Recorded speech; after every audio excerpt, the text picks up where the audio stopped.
LinkedIn. I'm really interested in academic advising, and I was wondering if I could connect with you on LinkedIn.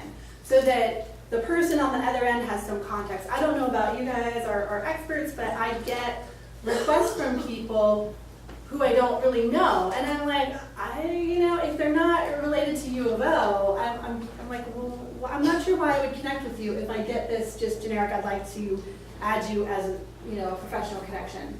So. You can control that. Yeah? Yeah, you can make it, depending on the person that you try to request, you'll notice that if you say you don't know them, sometimes they require you to either have their email address or have a secondary person that knows you both connect you. Yeah, because that's the other way you can get introduced through a connection. So thanks for reminding me about that point, because I try not to connect with people I don't know. But What happens, I've gotten a lot of requests of people who are colleagues, but they say that on the spin of they're a friend. Right. Can you change that?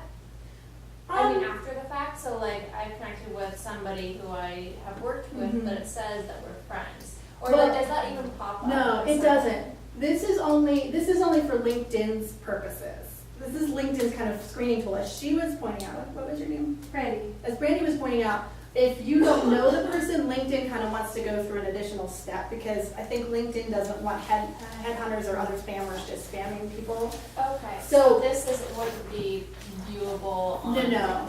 Employers don't, it's not like Facebook where it's like, Brandy and, what's your name?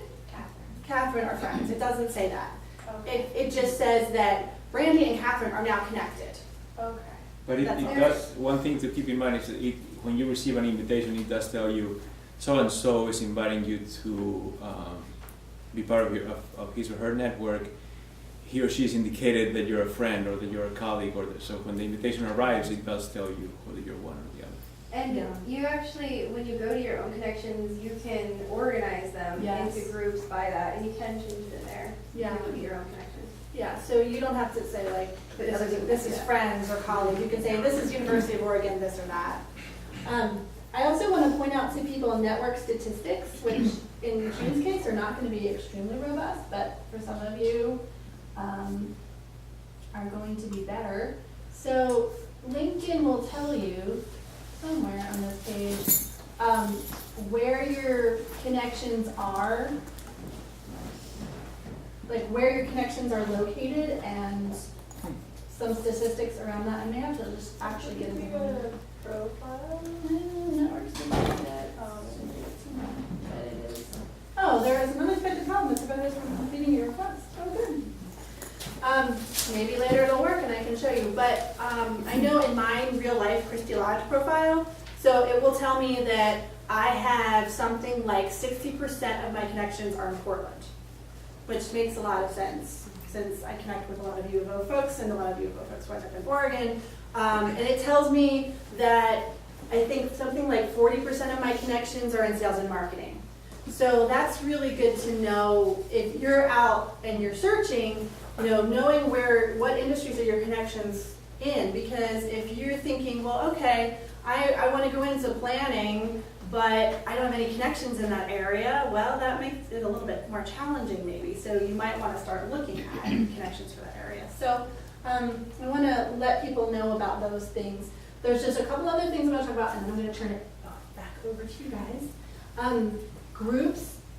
You want to join groups. I don't have any groups for June, but the University of Oregon Alumni Group is a good group to join. There are over 9,000 people in this group, and all, there's PhDs, there's masters, there's all kinds of people in this group. So that's a great group you can join. You can search it, you can find people in different industries, you can reach out, you can connect with them. You can also, in this group, ask for help. I've seen people in the discussion page saying, hey, I'm relocating to Seattle, and does anybody know any connections in, I think there was one in real estate. And so people posted in response saying, well, you should look at this, or you should talk to so-and-so. So this is a really powerful group, the U of O alumni group. You do not have to be finished your degree to join. You can still join as a student. So I'd encourage you to join that facility. There's over there's over 9,000 people in this. And so that's, again, what LinkedIn will do if you do a search is show you your web of connections. So real quickly, to show you the idea of web of connections, what are people in this audience looking for? What kind of industries, jobs? Planning. Okay, so planning, we can go with planning. But